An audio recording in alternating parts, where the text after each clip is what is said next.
everybody, and welcome to what could be a very, very crucial day in the Moto2 World Championship. Today's the day that Pietro Acosta could be crowned a Moto2 World Champion. Currently coming into this weekend, he is 63 points clear to Tony Arbolino. I apologise, the text is so small, but with what we have of 32 riders in this race, we've had to sort of zoom everything out to get them in.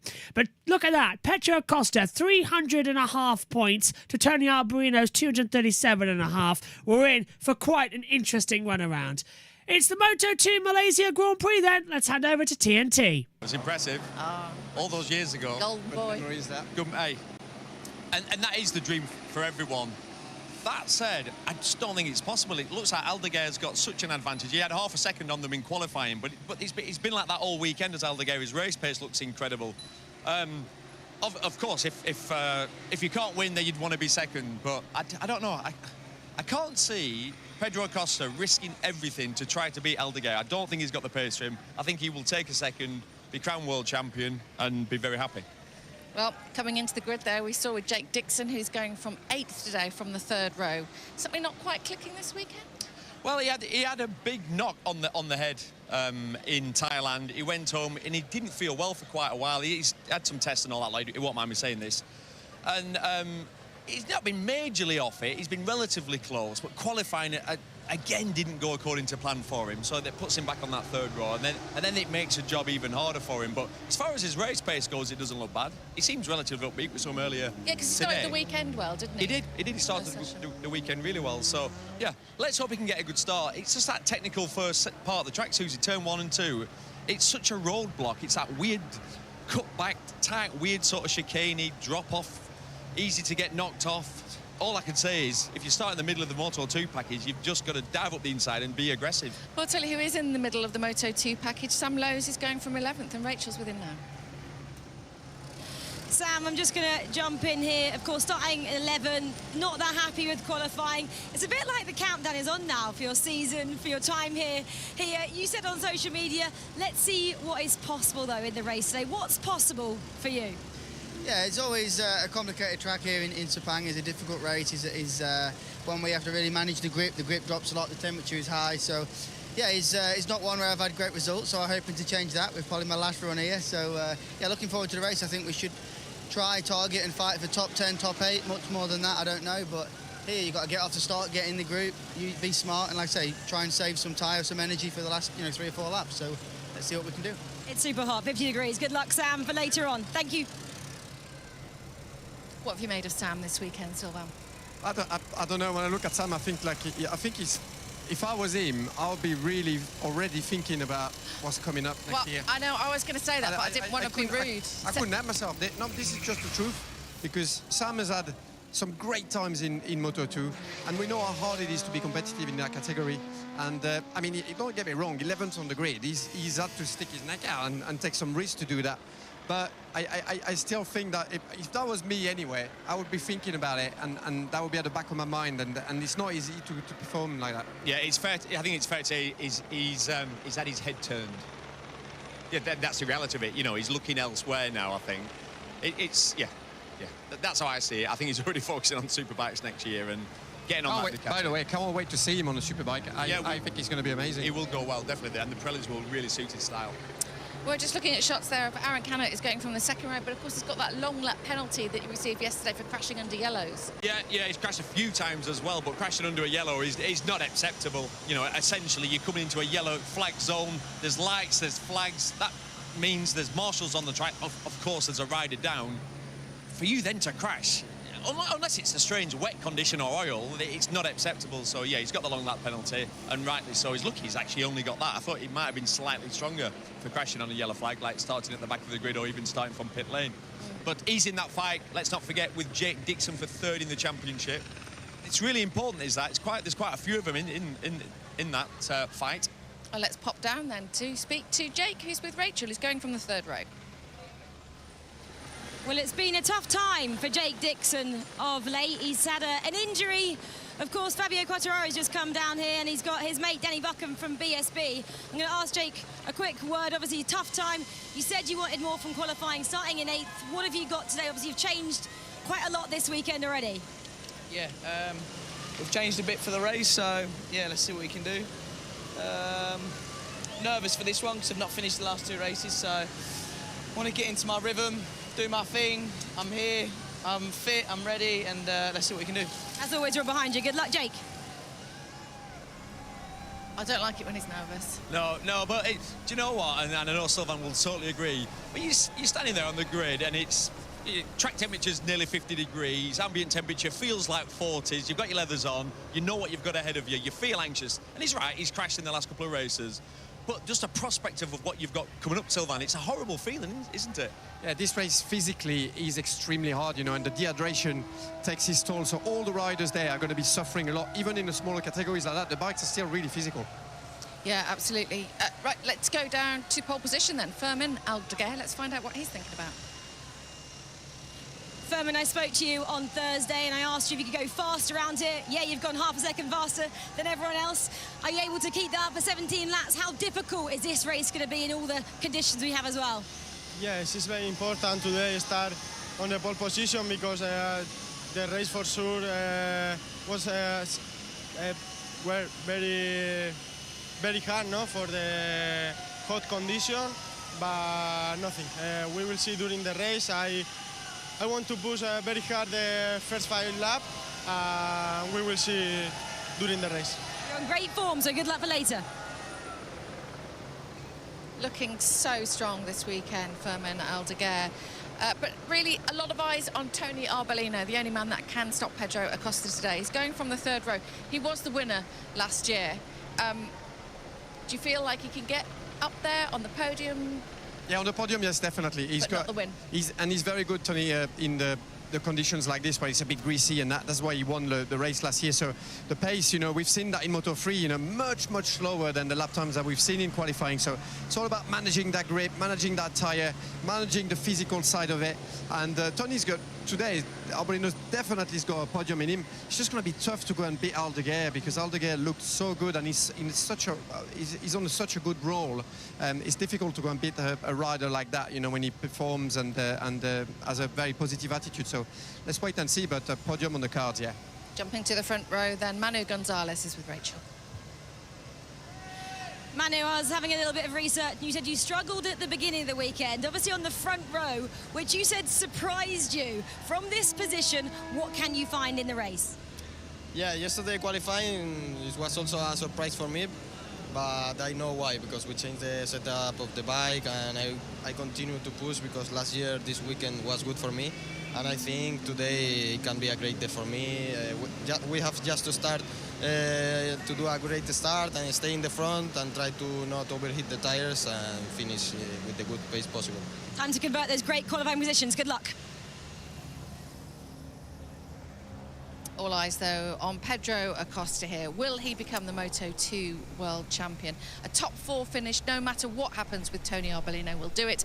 And he has quite a gap, really. If Tony Arbolino doesn't win, top 9 will also do it. And you have to think he's going to be able to achieve that, don't you? You definitely do. He's only actually been off the podium 4 times all season. I mean, he has been an absolute machine. Maybe... let's say the shine's been taken off him at the last 3 rounds because Aldeguer has been the fastest man. But that said, when you come into the end of a championship and you are the championship leader, he's human. You know, he's only 18 as well, isn't he? He's 18. Is he 18 or 19? Anyway, he's super young. He's about to win his 2nd world championship. So, yeah, he's potentially tightening up a little bit. But he's been incredible this year. He's been incredible. He's going to win it. He deserves it, doesn't he? I think he will. I'm pretty confident he's going to win the World Championship today. All right, so there we go then. Pedro Acosta, can he become the world champion? The front row is Manu Gonzalez. Celestino Vietti is 2nd, and Firmin Aldeguer, certainly an eye on him as well, and his recent performance has been utterly incredible. Looking forward to this one. Deep breath, Gav. Is this the day we crown a Moto2 world champion? Pietro Acosta just needs to remain those 60 points ahead, and he is champion. 17 laps here at Sepang. Easy peasy, lemon squeezy. Here we go.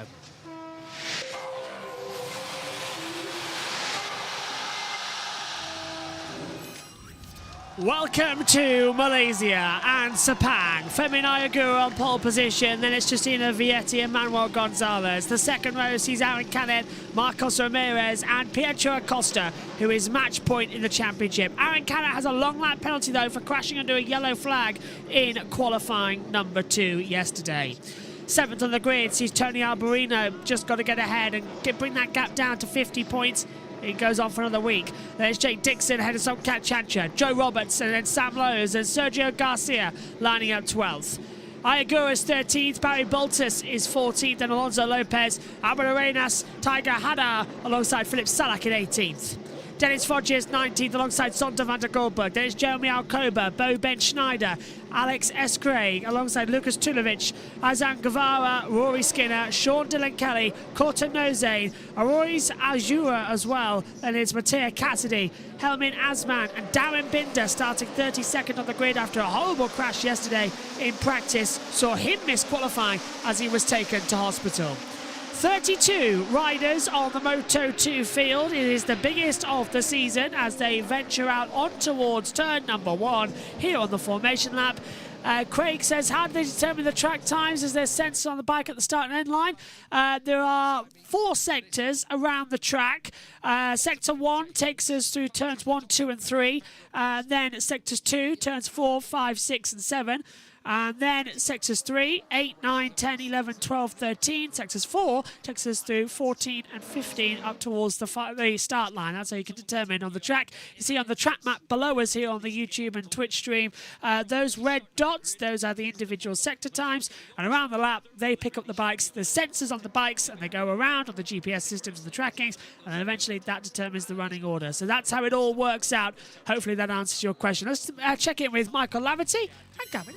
Bit of an uphill struggle for him to get it, to get it rolling over for one more week, but you've still got 50 more points following today with Qatar and Valencia still to run, so I think this is Pedro Acosta's championship as things stand. He is a special talent indeed. As we just took a look at Jake Dixon, reminder, he is 3rd in the championship.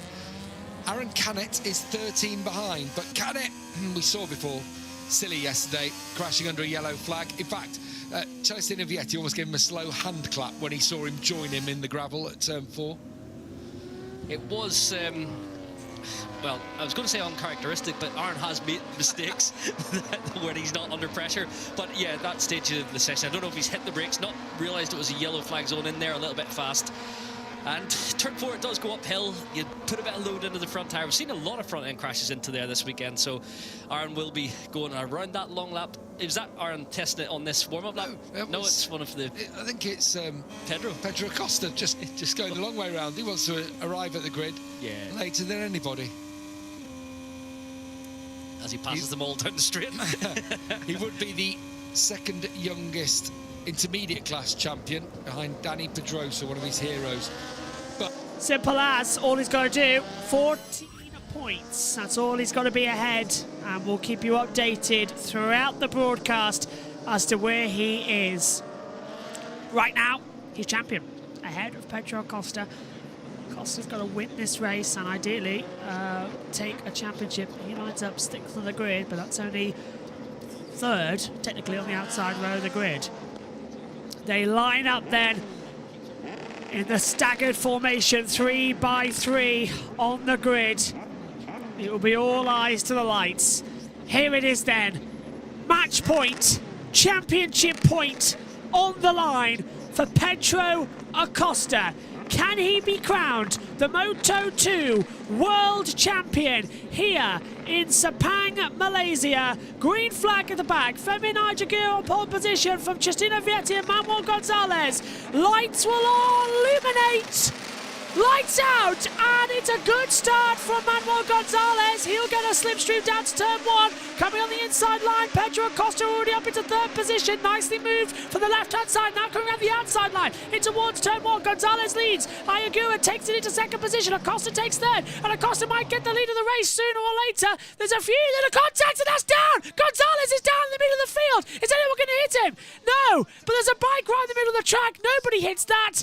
That was incredibly close, but Femin Ayagua hits Manuel Gonzalez, and he is out at turn number 1, and that is going to be a long lap penalty. Acosta's up to 2nd position from 6th to 2nd in the space of 1 straight. Unbelievable. So that might already be a bit of a problem. Tony Arbolino's only made up 1 place, so it technically hasn't moved since the start, and now he's under pressure from Ayagua, and now Ayagua takes it back. So if you think about it, without the crash of Manuel Gonzalez, Tony Arbolino's actually lost places on the start. He's back to 7th, but he has lost a place. So not the greatest getaway. 31 riders in this field then, not the 32. Darren Binder has not started this race, unlike what the TV picture said he would, as they come in towards turn 9 for the first time. Arbolino's under pressure now from Alonso Lopez. Lopez trying to go through on the inside line. Sam Lowe's is up to 9th place as well, so he's going to try and help his teammates as much as possible.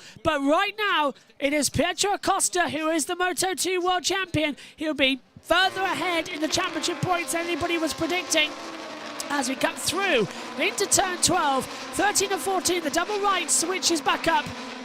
So Fermin Aldeguer on leading this race. Pedro Acosta 2nd. Marcos Ramirez is in 3rd. Manuel Gonzalez is out of the race officially. He is not rejoined.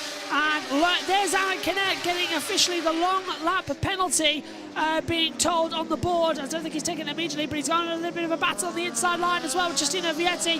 So Canet then will drop down to 5th position. Vietti goes up into 4th position as we come across the start line then in towards turn number 1. And Fermin Aldeguer leads by, oh, hang on, got a yellow flag, sector 4. Who's down? I think it's Anwar who's gone down. And Sean Dillon Kelly's dropping, and Asman's dropping as well. So we might have multiple riders down for all we know in that first sector. We'll keep an eye on the graphics and see what they say as the field rises up once more towards turn number 4. It is 16 laps to go, and Vietti is going to go through on the inside line to get back ahead. Vietti takes 4th, and that's Ayagua passing Canet. So Ayagua is up into 5th position. Canet's down to 6th, so Canet's losing places now. Arbolino might gain a place back, even though he started 7th, is 7th, but without that crash from Gonzalez, he's lost a place. No jump starts, says Race Control, which is great news. But Aldeguer leading by 1.4 seconds already to Pedro Acosta. The rain cloud starting to come in over the circuit. A little bit of a twitch there from Tony Arbolino as they come into the braking zone. And who's that dropping down the order? And Arbolino goes through on the inside line of Iron Connect. Oh, and down! Oh! Contact with Tony Arbolino, and he nearly throws it down the deck. That's who was dropping down the order. Tony Arbolino makes contact with Aaron Canet and Jake Dixon and Alonso Lopez. Dixon's up to 8th, and Tony Arbolino is down into, I'm trying to work it out where he's gone. Tony Arbolino's down to 25th position. At the moment, the gap is 83 points, and Pedro Acosta is world champion. Lucas Tulovic has gone down. Tulovic, I believe, has crashed. He's dropping down the order massively. What has happened in there? Yes, he has. He's gone on the top of the screen.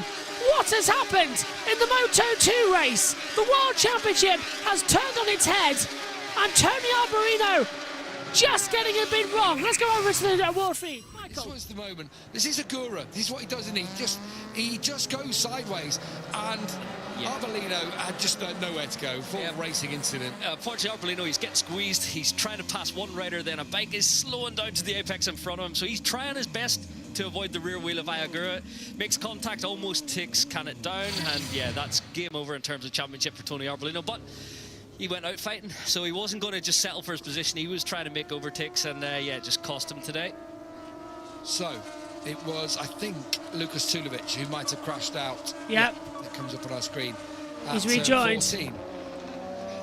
I sort of thought things were going to settle down in this race, but they have for Pedro Acosta. As for me, 2 seconds the lead between one Mercian to the other. And that's after 2 laps. That's a second a lap over Pedro Acosta. So, yeah.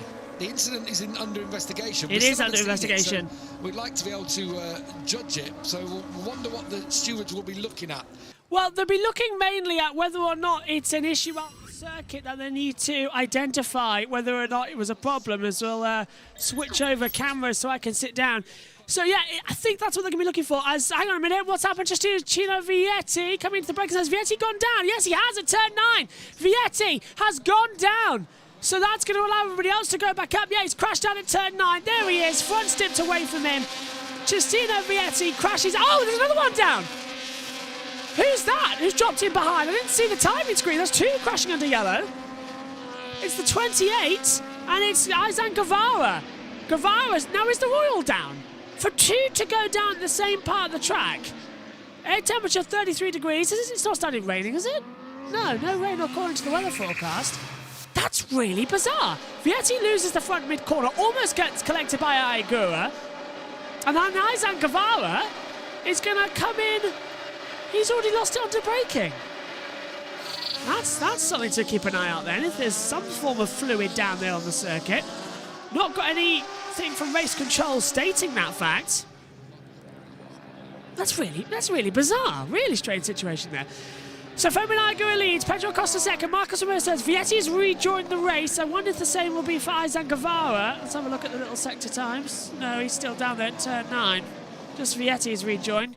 Boben Schneider passes Corte Nozane out there on the slipstreams. So it's all change here in Sepang, Malaysia, as they come through. There is Manuel Gonzalez as we take a replay at the start. So Fermin Aigura, it just catches it. So this is what the stewards are looking at. Oh, and Tony Alberino, that's why he lost it. He didn't make places up at the start. He had to get stopped on the brakes not to hit Manuel Gonzalez. So that's what was happening there. Michael. It's a little bit deep, but he's still got the lane. He's leaning on top of Aldeguer. And honestly, Aldeguer should have rolled out of that a little bit. The contact, because you're the rider at the back of the shoulder, if you make contact there, it normally takes their front wheel out. So, yeah, that was... Aldeguer was in control of that situation, and he didn't give up, in my opinion, enough space for both riders to get through there cleanly. As we've seen, it is a game of opinion sometimes. MotoGP. So with Acosta having Aldeguer having a 2.8 lead over Acosta, what will the stewards make long to lap that penalty? Incident? It should no be update, but it is under investigation. No doubt about it, though. I mean, even with a long lap penalty now, Michael, Guevara's rejoined, I think. Go on and win this race. He could do an Alonso Lopez from Phillip Island last year, also the speed-up team. The long lap penalty and still clear off out front. Right, Aaron Canet, I was going to say. And Canet's going to take his long lap penalty now, so Aaron Canet going right round the outside, down at turn 14. That's where the long lap loop is. And he'll rejoin down the order. He drops down from 8th all the way to 14th, so he loses around about 7 places. Not too bad. He's going to go side by side as well with Tiger Hadar as well. Oops, and Hadar's going to swing right around the outside. Okay. Clap, well done. Nicely done. That's Canat trying to come back on the inside line, and Hadar's got him. Well done. Well done from Tiger Hadar to get through there. Nice little move. Title chance for Pietro Acosta. I would swear, but we're not allowed to on air. It's 5:23 here in the UK. But it's something Sherlock, because with Tony Alberino down, where is he now?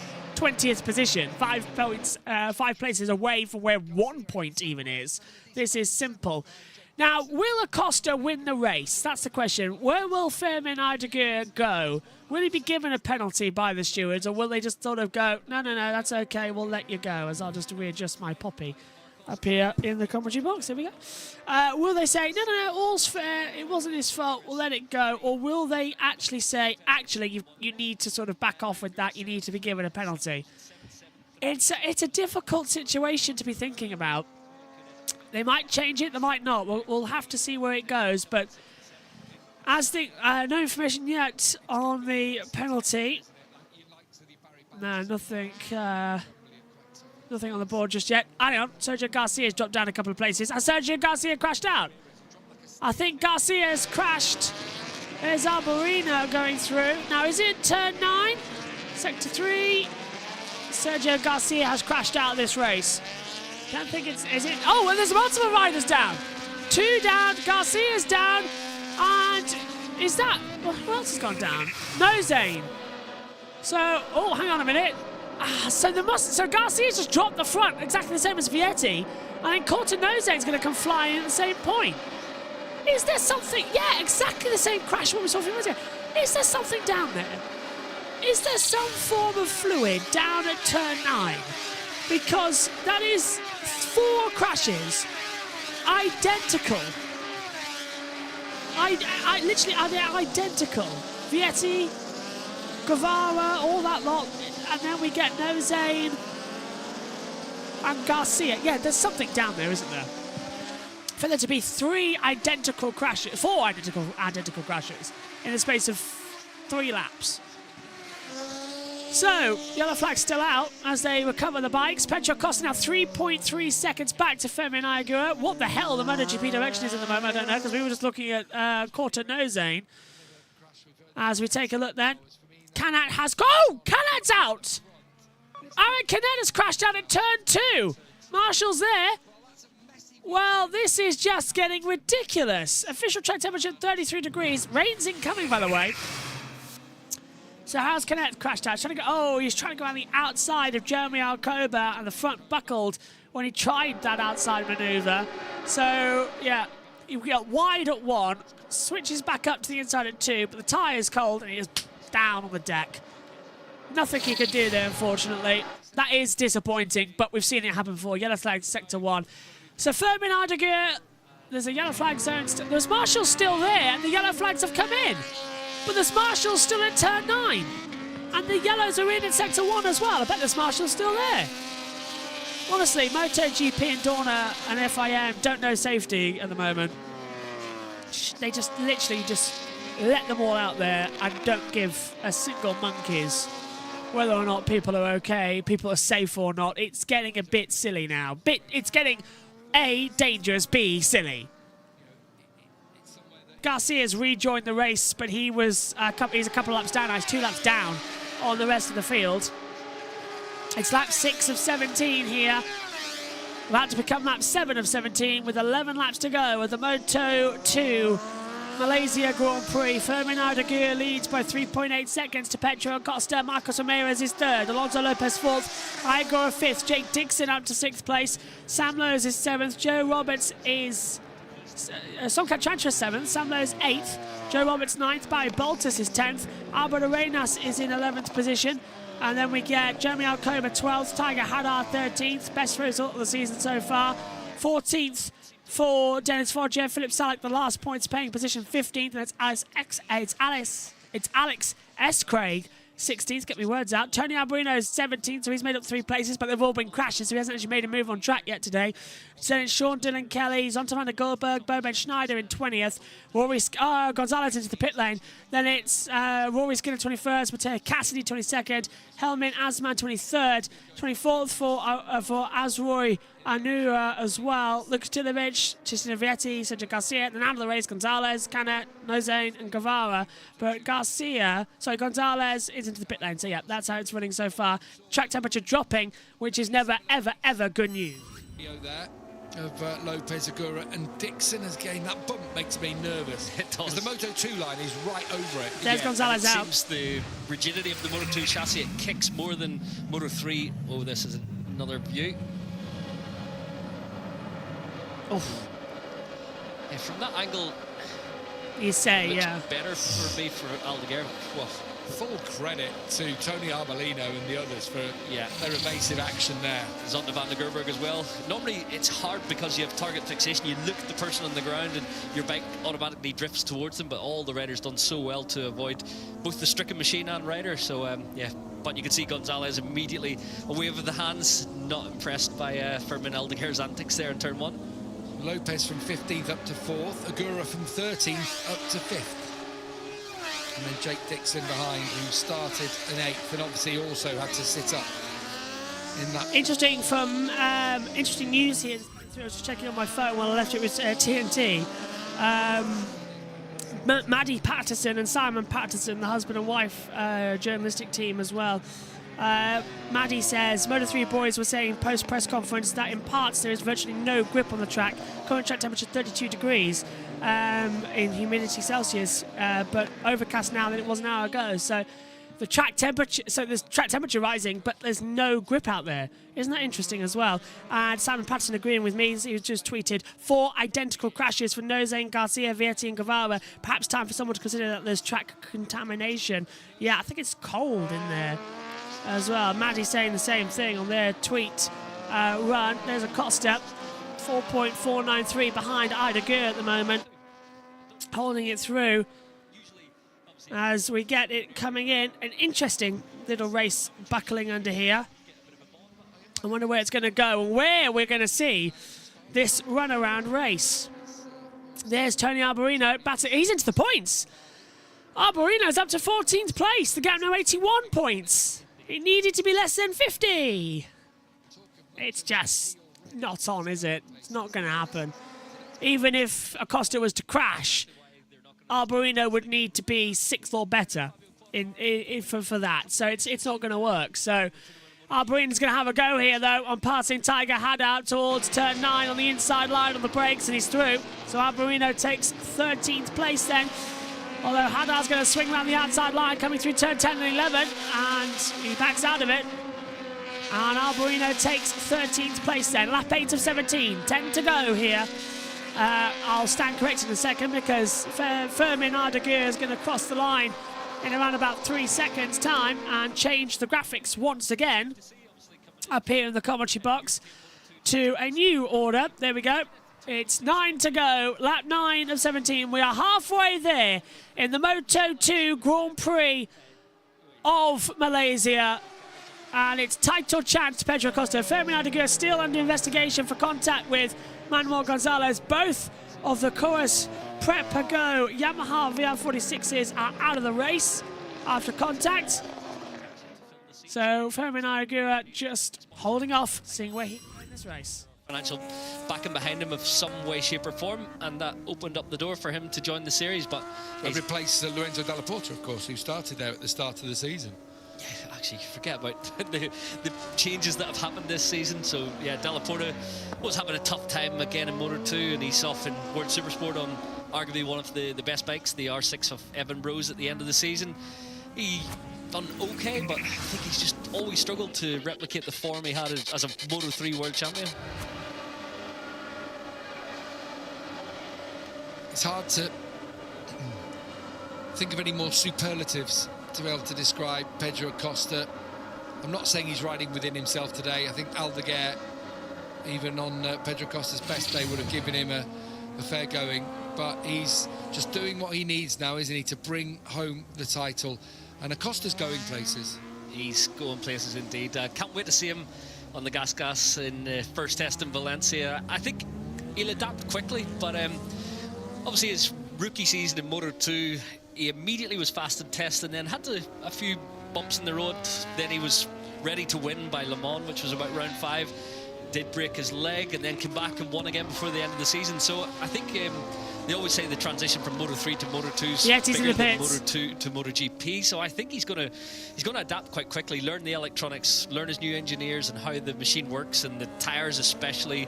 Carbon brakes are relatively easy to adapt to, but yeah, he's going to be impressive. Just looking at the lap times still, as Aldeguer is in the 206s, Acosta 2074, Ramirez a 2074, Lopez a 2076, so he's dropping back from Ramirez, and actually Agura and Dixon both 2074. Jake Dixon the fastest on track apart from Aldeguer at 2073, so they're closing in. And let's not make any bones about it, as far as Jake Dixon is concerned, for example, third in the championship is huge. It is, yeah. There'll be a decent bonus attached to his team contract, his helmet and leather contract, and it'll mean a lot to him personally to be top 3 in the world, and that sort of set himself up for a championship tilt when we change to Pirelli tyres next year inside the Aspar squad. I think he's got a shot at a podium here. I thought Chandra was going to come and join the party, but he only set a few fast laps after he got through on Sam Lowe's, and he's not been able to match these three. So Lopez, Agura and Jacob all been closing in, making inroads on Yellow flag, Marcos sector Ramirez. 4. This will end up after these last 7.5 laps. It will be a battle for the I final step think of it's the podium Hannah. between those four. Got a yellow flag in the 4th sector. Not getting any news on why. It's Anwar's crashed out. Right, we're okay. And we're seeing replay turn 9. Hello, that is Vietti crashing out for a second time at turn 9. And that's why he's coming to the pit lane. His glove came off. So, and there's Azroy. Anwar has crashed out. And I think it's down at turn 15. I'm not too sure, actually, because it's not telling us. I'm trying to have a look on the timing screen. Well, it's early on. I think it's 14. Yeah, it's turn 14. Right, okay, so he's crashed out turn 14, judging by where he is on the timing screen and where the sectors begin. That's the best we can do, because even though there is a rider tracker, we don't get it for some reason. Otherwise, it'd be on the screen right now. So yeah, he's crashed out there. So that's unfortunate to bring another one down. So. 1, 2, hang on a minute. 1, 2, 3, 4, 5, 6 riders out of this race. It's a weird one, isn't it, this one? 8 to go. Moto2 is always giving us weird races. Moto3, pack racing. Everyone's out there together. Moto2, it's so spread out. Anybody can just dominate. MotoGP, week to week, it changes domination. But it has, well, it's Ducati overall. But it's a really strange situation as we just move that away. It's really strange out there. By the way, if you don't know how the second camera works, it goes through my MacBook webcam. So that's why I sit here, do that, and then I can move up to the top when it's needed as well. As there's a move and overtake, Antonio. That's Ayagura getting passed by Alonso Lopez for 4th position at turn 1 and 2 on the inside line. A very nice manoeuvre completed there from Lopez. And Agura lifts off. Jake Dixon in 6th position. He's closing down, waiting for some manoeuvres to be completed. Thumbs up, well done. It's an interesting little strategy that's been paying off here. Don't forget there will be a big gap between our broadcasts of MotoGP and Moto2. Our coverage starting at 6:45 GMT for MotoGP, with all the interviews on the grid from TNT. Don't forget, Bagnaia starts on pole, Martin starts second. The gap was changed by a point yesterday from 12 to 11 from the sprint race, with Alex Marquez looking to play a little factor in this as well later on. So there's loads to look forward to as we have our last race of the day. All done in the morning for you here on JB Motorsports. The same will be done. Well, actually, no, next weekend we've got Las Vegas in the morning and then Qatar in the afternoon on the UK time front. And a week later, it's a direct clash between MotoGP and Formula One. So we'll be toing and throwing from the commentary boxes everywhere to bring you coverage of that. We'll also then not be done with the season, because our last broadcast of the year is actually the post-season test from Valencia. That will be covering all of it here on the channel. As we have a move going on as Ayagura looks on the inside line of Alonso Lopez in towards the last corner, forces Lopez wide. Very nicely done from Agura. Oh, but Lopez gets the cutback with a lovely switcheroo, pulls the throttle. Jake Dixon's coming into the mix here as well. This is all over 4th position as we come down towards turn 1 with 6 to go. Dixon takes the wide line in, just going to let these two fight. Lopez comes in on the braking zone. Agura's going to go in deep. Lopez cuts it in. Dixon takes the normal racing line. And I think that's it. The water's going to filter out together and not have a go at it. Not bad. About the temperature of his front tyre. See on the left of the screen, Tony Arbolino is into the points, into 13th, but it's not going to be enough. The title chances were if he brought that gap to under 50 points. And as you can see, it stands at 80. And with under 6 laps remaining, we already know that Pedro Acosta will be world champion. That we do. Who's going to finish on the podium? It looks like Marcos Ramirez will join Acosta and Aldeguer on the podium. Aldeguer has a 6-second lead. It's remarkable. I think last time around was the first time Acosta's lapped faster than Aldeguer all race, and that was only by 0.2 of a second. So he's obviously getting the signals that he's got more or less a 6-second advantage, and you only need to bring it home from there. So yeah, tyre wear won't be an issue as long as it's comfortable enough that he can keep circulating. He can give away easily half a second a lap.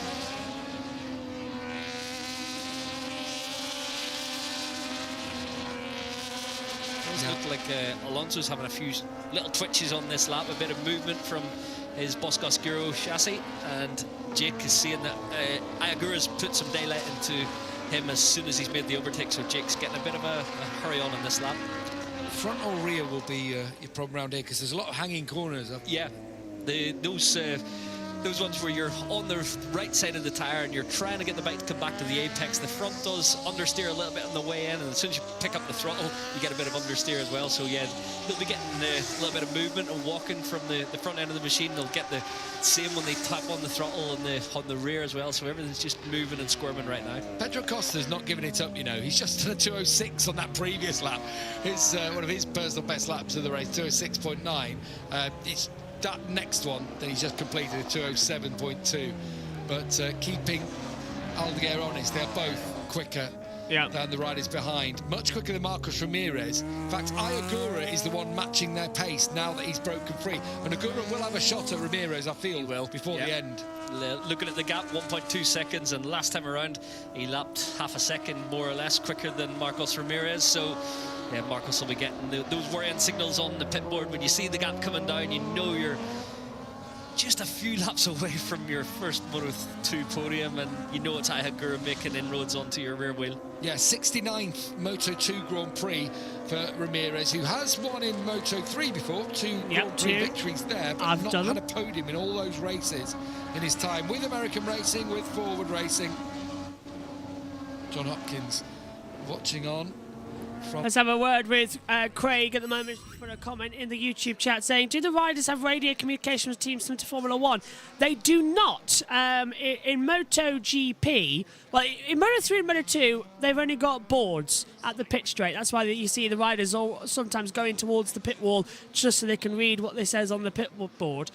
In MotoGP, they've got the pit board, but they've also got a communications text messaging system on the dashboard that's from both the team and race control that can send certain messages. But at the Jerez test earlier on in the year, they did test pit wall to rider team radios, and it was a success, and the riders liked it in extreme circumstances. So that looks like it's going to be introduced next year as a mandatory for rider radios as well. So yes, it's in development for MotoGP, and we'll see if it trickles down to Moto2 and Moto3 and Moto E as well. But right now it's pit boards for all classes, and with MotoGP you get a little text box as well to give you messages as well. So that's how it works, just to answer your question. It looks like we are going to have a new world champion, though, today in Moto2, and that will be with Pedro Acosta. Absolutely dominated this year. Alberino up to 12th, though, with 79 points. By the way, in the UK right now, it's 2 degrees Celsius. So it's 2 degrees outside. It's cold in the commentary box. We have got a heater on, but it's not that much. So I'm surprised. It's actually very cold, and considering that we're in Vegas next week at a similar time, expect to see a lot more of the gilet and hoodies next week. Right? But I will be very warm on Sunday next week for the Las Vegas race when I wear a tuxedo. Because we're in Vegas, why not? I know many people say, why didn't you do it for Monaco? Well, we didn't think about it in Monaco. We only thought about it for Vegas, to be fair. 4 to go. About to become 3 to go. Well, 3.5 laps remaining here at Sepang right now. Femin Ayagura is leading by 7 seconds now to Pedro Acosta. Not bad, is it? What a race is turning out to be. A domination from Ayagura and Acosta to be champion. Not bad. Keep Ayagura away. I think he's going to keep chipping away a 10th a sector here on this lap. Or half a 10th, should I say. It's in every single part of the racetrack, isn't it, at the moment? And Ayagura, who, well, his season started badly with injury in pre-season. Testing didn't happen, missed the first race, missed the second race, even though he was there in Argentina, and scored his first podium back in the Netherlands, but has only had 3 this season. So he'd be delighted if he could steal it from under Marcos Ramirez's nose here.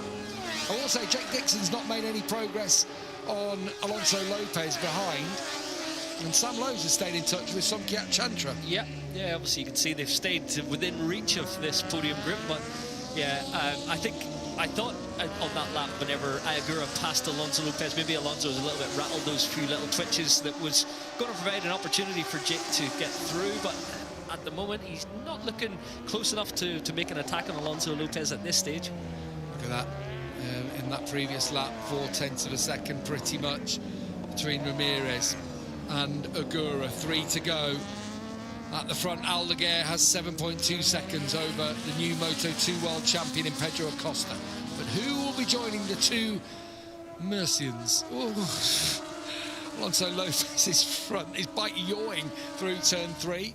And it's a fast corner, turn 3. Yeah, it is a brilliant corner. Actually, I always loved it on a big bike. You can rear wheel steer through there.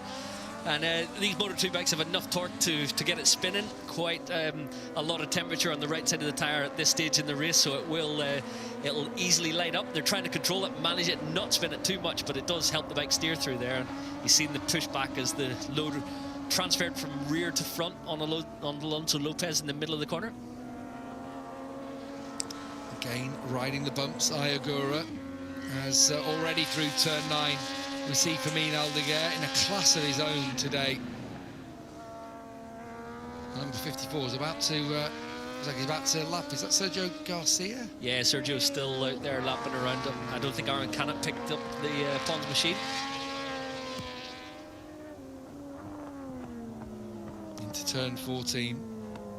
Just over 2 to go, and nervous times as well for Luca Boscoscaro. It is Sergio Garcia, who had his crash at turn 9, picked the bike up. And Aldeguer, just a couple more laps to negotiate to clinch back-to-back wins. And that's a mark of someone who's destined for a bright future here. And look at his results previous to, obviously this will be his 4th podium on the bounce, but previous to that it was 22nd, 12th, non-score, 13th. So why in these flyaway races do we think it's all clicked for him? I do think it's a combination of a setting he's found, because when you hear him talk, he's praising his mechanics, his engineers, his data guys, so I think they've unlocked something in the bike that's given him the feeling that maybe he had in those early rounds last year when he was up there battling for the victory in the polls. I do think he obviously beat Alonso Lopez to the European Moto2 title and was a little bit under his shadow at the second part of last season, but he's just found his feet now. He's obviously gaining the experience as well. He's still so young and such an inexperienced campaigner to be riding at this level, and it's just all come together at the perfect time in his career when there's a MotoGP seat in the offering, and now his name is top of that list. Just ask Fabio Quartararo about winning Grand Prix at the right time.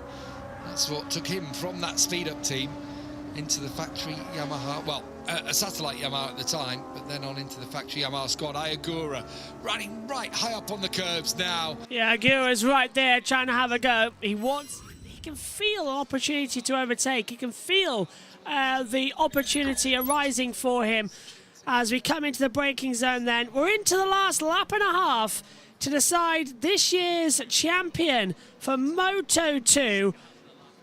It will be the first weekend before the flyaways. Oh, and there goes on the inside. Ramirez defending the line.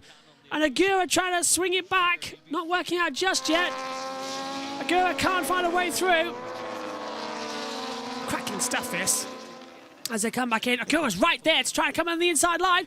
Will he get the slipstream into turn number 14? Oh, he's thinking about a move on the outside line. Ramirez holding off. He goes for his first ever race podium.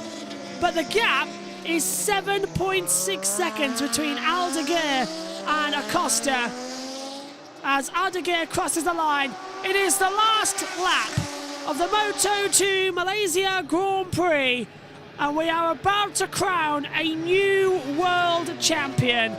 It will be a domination, certainly, for Fermin Aldeguer, but it's the Spaniard at 19 years old of Pietro Acosta who will be dominating. There's Acosta's family. They've already had a championship back in Moto3 in 2021. It came down to a battle that day at Portimao, and it was a very close championship run. I was commentating that day. We've got it recorded, actually, that moment. I was commentating when he was a Moto3 champion, and now I'm commentating when he's a Moto2 world champion. Nothing can stop Pietro Acosta.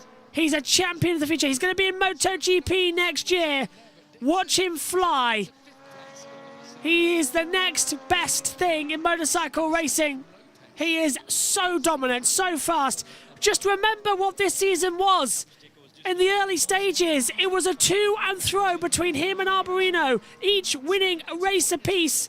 And then it all went wrong at Le Mans. He crashed out. Arbolino took a 25-point lead in the title.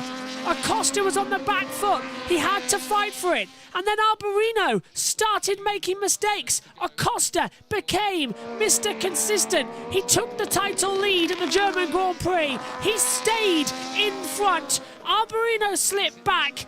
He tried to have a go in Australia, only got half points that day. And that set the tone for the remaining races. Acosta became dominant. Today, he made up from 6th to 2nd. Today, though, in Malaysia, the race has belonged to Fermin Aldeguer, who exits the last corner and wins here the Moto2 Malaysian Grand Prix. But it will be a second championship. But Pedro Acosta is the 2023 Moto2 World Champion.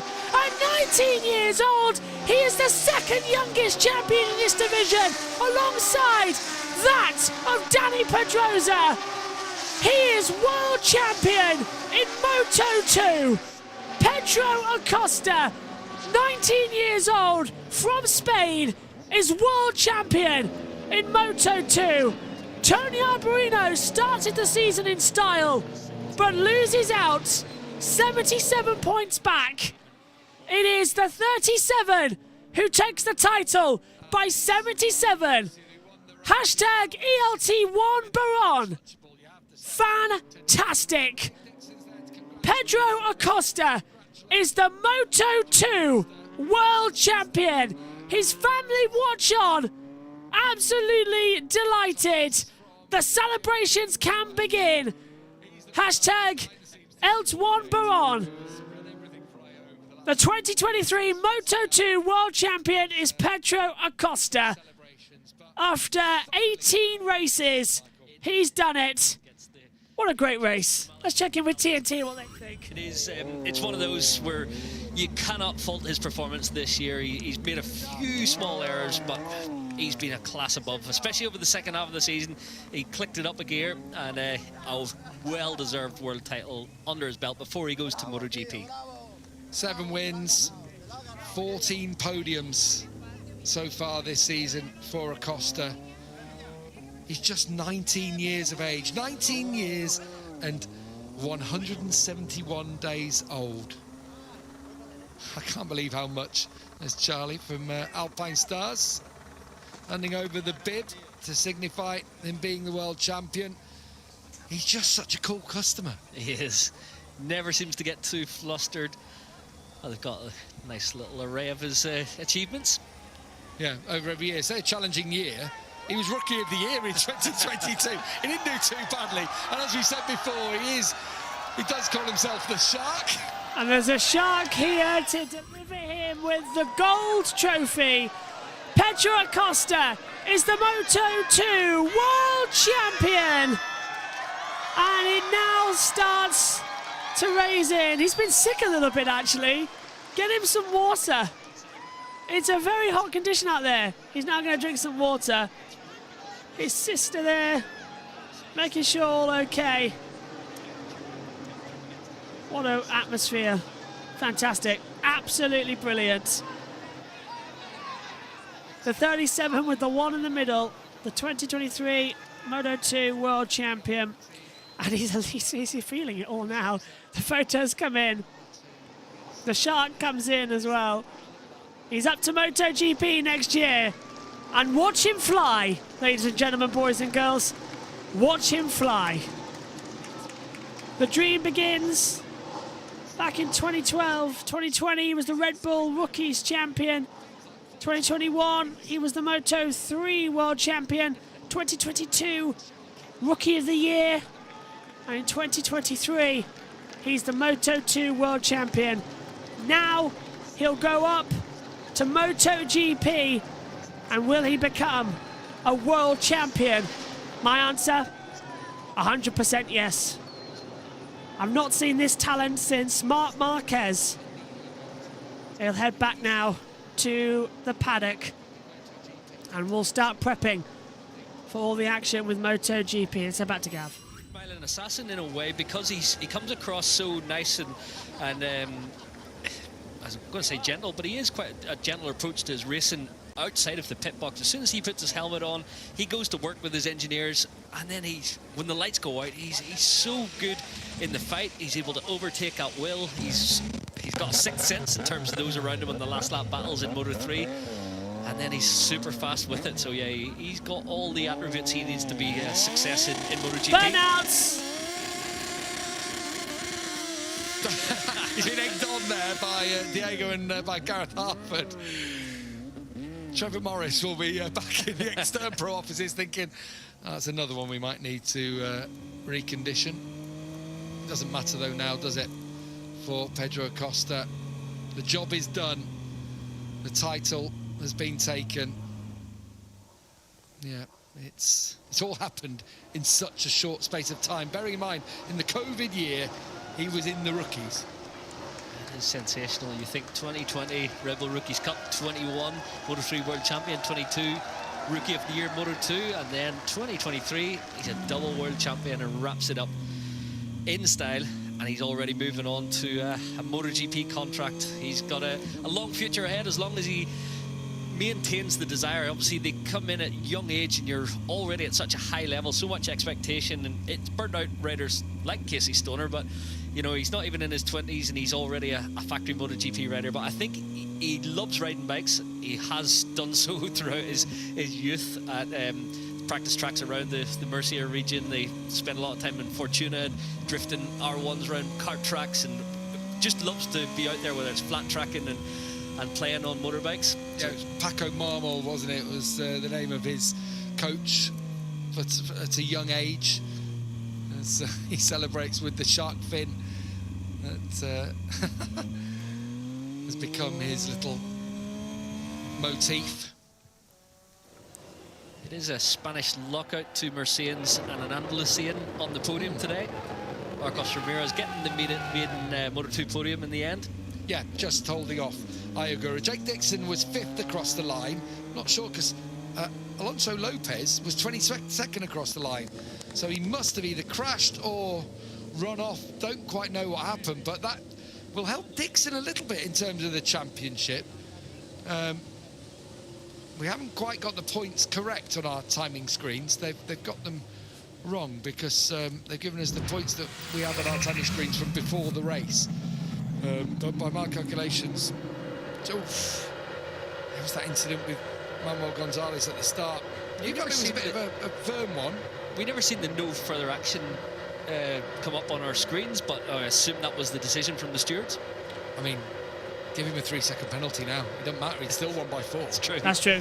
You know, in one way, you have a double thing there, don't you? You give the penalty, but the fact is that it doesn't take anything away from him. He did roll off in the last lap. If it had been a closer gap, then it's not really that fair to give it after the flag. But yeah, wouldn't matter either way today. So it sounded like we got cut across there with Simon Crafart. Are they doing the interviews now? Oh, well, we'll see. As Fermin Aldeguer celebrates. He is the race winner, of course. Let's not forget that. He is race winner. 7 seconds in the end, but it was nigh on 8, wasn't it? Even 9. Domination win as well, I might just add. Really Decisions strong to be win. made for him and Hector Falbel, who welcomes him back to Parc Fermé. What would you do? Here comes Acosta. If it is a 46 Ducati, he would be in there in a heartbeat. It makes the most sense. It's the most user-friendly bike right now to make the transition to MotoGP on. Acosta celebrates a championship. Aldeguer will jump ship. And I don't think Luca Boscoscoro would put up too many barriers to that. No, not at all. Right, over to you, Gav. For the likes of Fabio Quartararo or Fabio Di Gianantonio.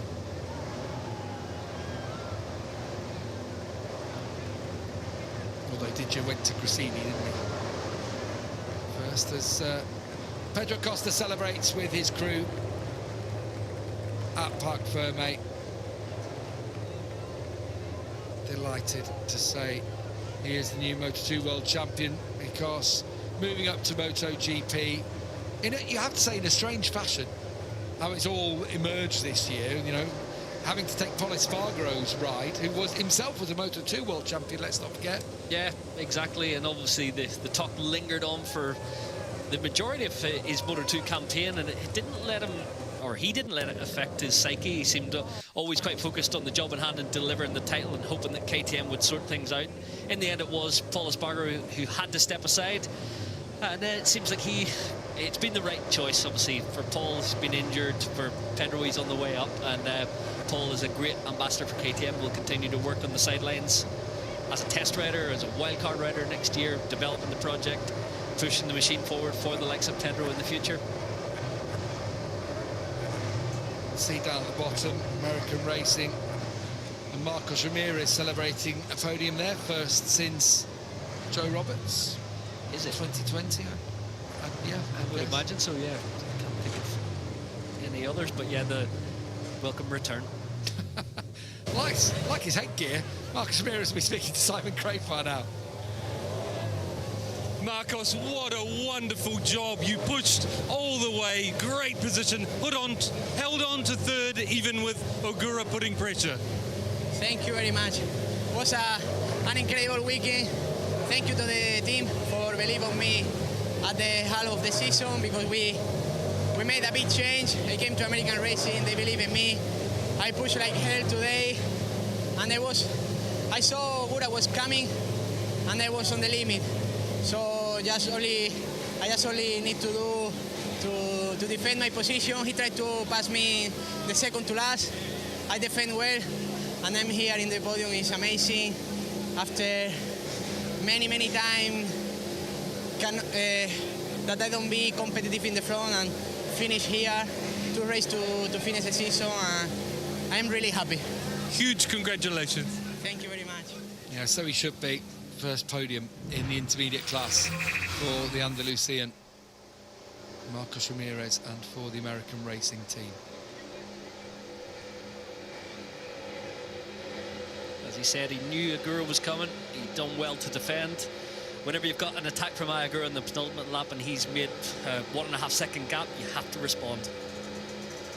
We've had our points updated now on our timing screens. 21, the gap between Aldeguer and Dixon in the championship in that battle for third. Aldeguer has moved ahead of Canet and into fourth. But 21 between Fermin Aldeguer and Jake Dixon. And here he is, your race winner for the second race in a row, the young 18-year-old from Murcia. Fermin, what a show you put on today. Tell us how you did it. Yeah, I'm very happy with all weekend, for sure, with this amazing race, because always win this gap is not win the race, yes? Win the race, no? Yeah, very happy. Thank you to all the team. Congratulations to Pedro Acosta for a championship. Nothing. Thank you to all people. Huge congratulations. Thank you. I love that. What a turn of phrase. He didn't just win the race, he won the race. Despite this controversial opening lap move on Manu Gonzalez, he delivered such a performance. Yeah, clear, dominant, and a bright future ahead. Like his fellow Spaniard who was second behind him today, but another one who looks to have all the attributes heading forward in his career. As we say, much of the same things about this young talent, now a 2-time world champion. Pedro Acosta, Moto2 world champion. Pedro, how does that sound? Well, sounds so good. At the end, in the lap, I only remember the bad moment last year that I only crashed and I don't finish any race for this. I just thanks to all the team that was super hard these 2 years. He's being sick. Apologies for that, but he's not well, poor lad. Yeah, he's not doing well out there at all. Now I am good. No, they were so hard these 2 years because last year we suffered a lot. But anyway, thanks to them. It's my third season in Ayo Motorsport and also the last for this. I don't want to cry today for this. I'm not gonna talk more. Congratulations. Susie, down to you. I'm not sure you'll ever see another World Championship winning interview like that one. Whether it's the heat, the excitement, but that aside... Or the emotion. Oh, the emotion. Oh, the emotion. Yeah, maybe he was trying to hide that he was I think he was crying. throwing up. Maybe, yeah, he looked a bit... We'll go with crying. Yeah. So, brilliant. Absolutely brilliant. 7 victories fueling him to this World Championship. The second one at the age of 19.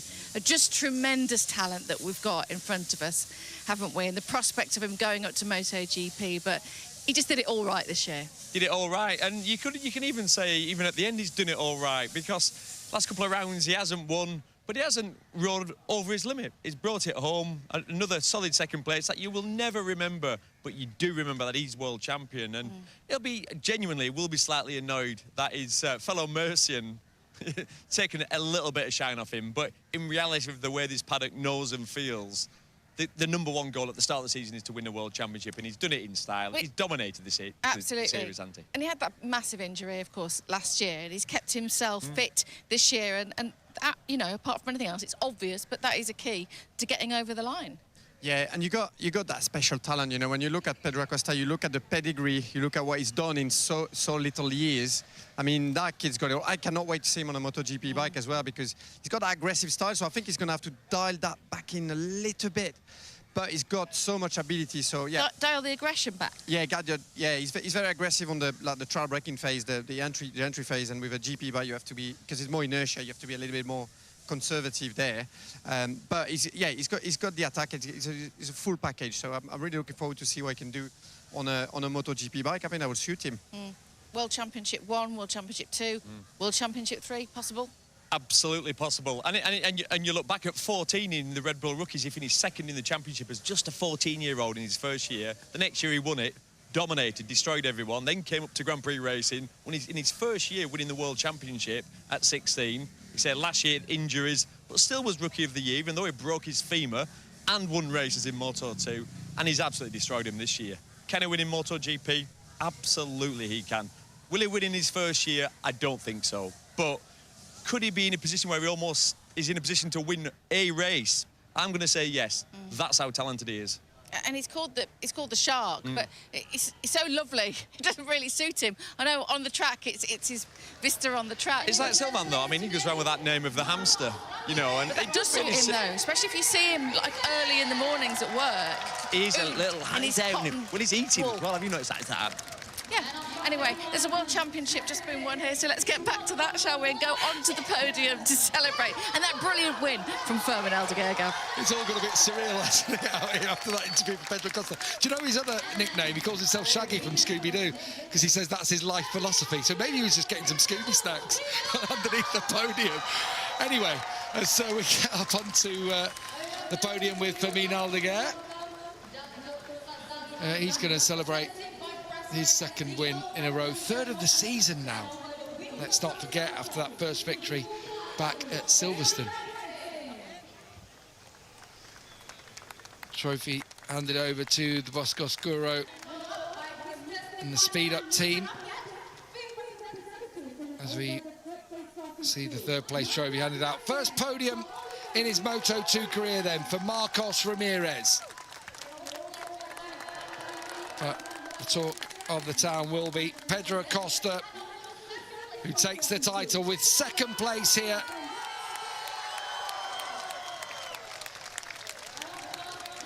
The start is made, and another one is in the making alongside him on the top step of the podium today. Fermin Aldeguer wins the race, Acosta wins the championship. What a time for the teenagers from southeastern Spain.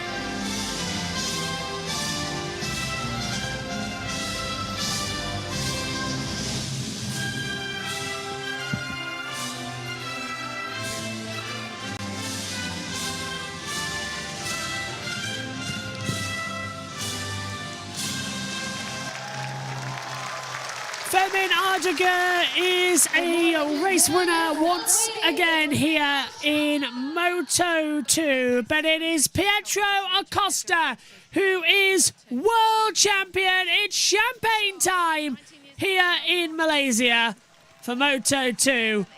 What a fantastic race victory.